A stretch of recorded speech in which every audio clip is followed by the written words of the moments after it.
Ohayou gozaimasu everyone. We're out capturing the morning moments. We're in one of our favourite areas, Ikebukuro. It's just such good light in Tokyo, all the time. It's about 8 AM and we're catching the morning commuters, the good light, and the quiet times.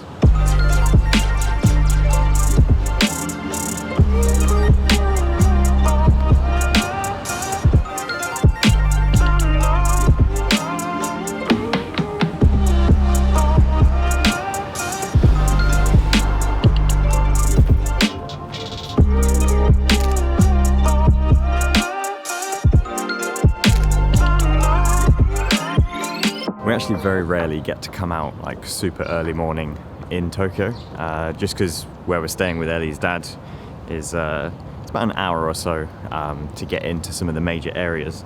But we happened to stay in a hotel last night in Ikebukuro. I'm out shooting on the Fujifilm X-T5, by the way, and I've got the new 56mm 1.2 Mark II lens. Loving this lens, loving this setup. Also, thank you so much for all the love on the previous videos. Honestly, I don't think I've had 2 videos in a row do well on the channel for about 3 years or so. I don't know if that's the X-T5 effect or if it's the Japan effect or if it's all things combined. But thank you, I appreciate the support, and good to have you here, and welcome to all the new subscribers. We're going to be making a lot of Japan stuff over the next 3 months.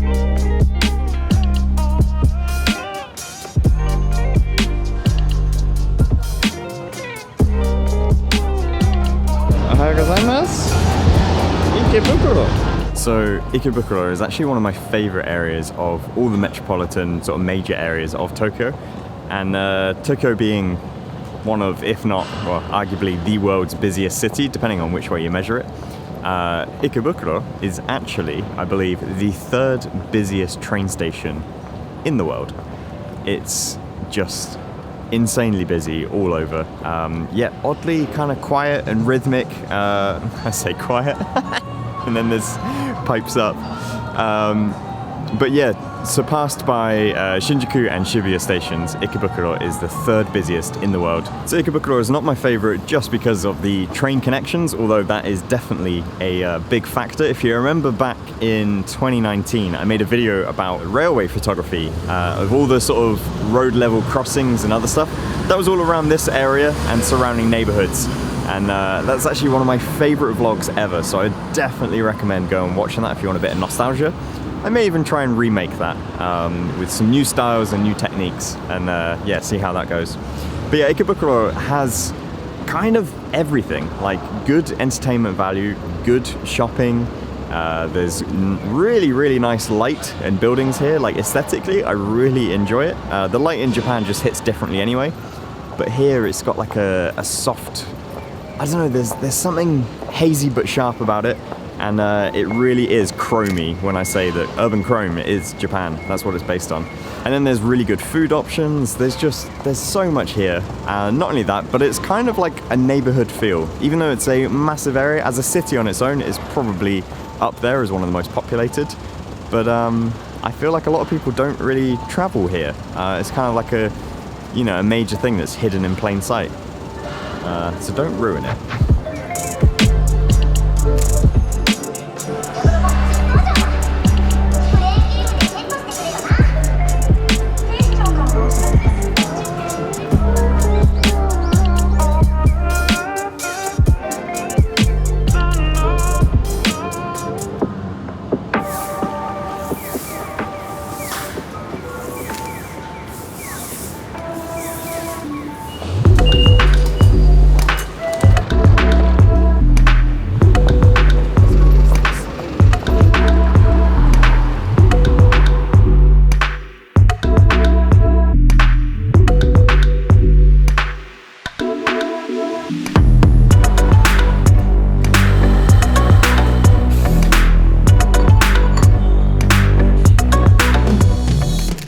Come down to the Toden Arakawa tram route, rail line, I guess.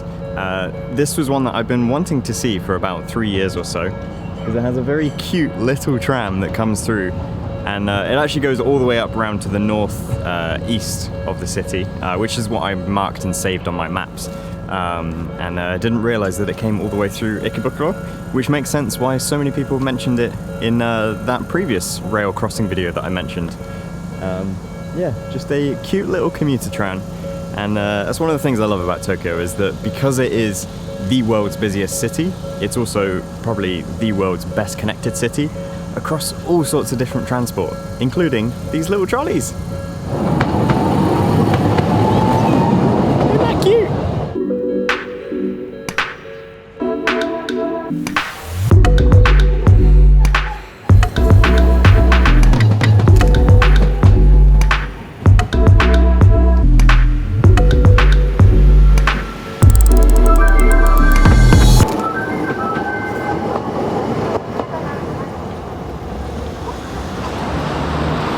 I just wanted to follow on with some thoughts on the X-T5 from my previous video, which was my first impression, my first look.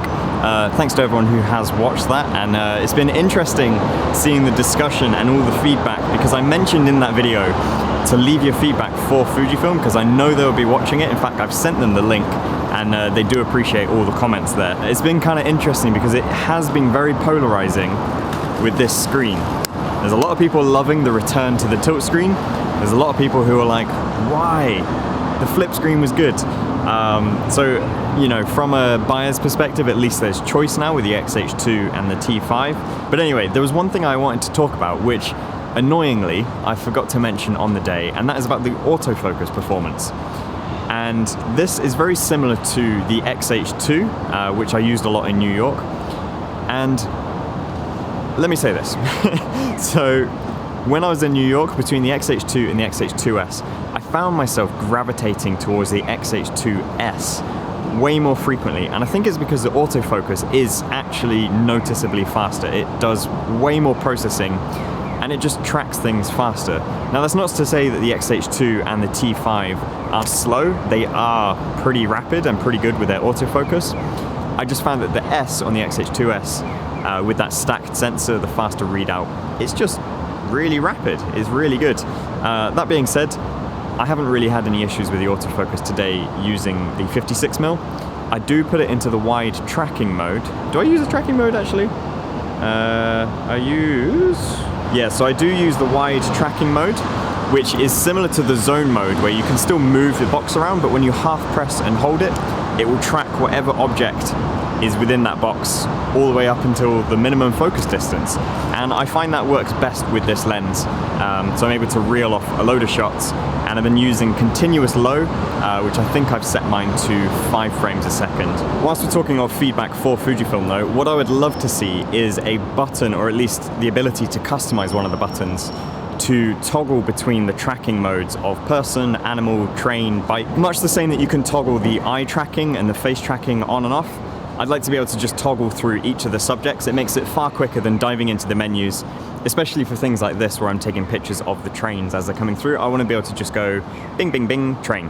And yeah, so where's my bing, bing button?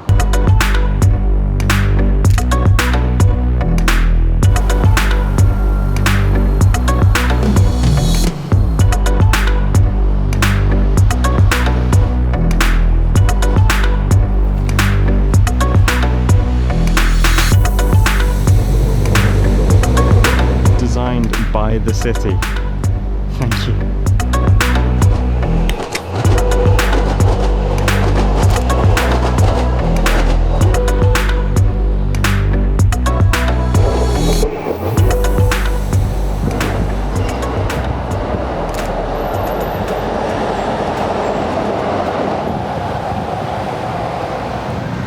This is a bridge that I think I started a vlog at in 2018 or so.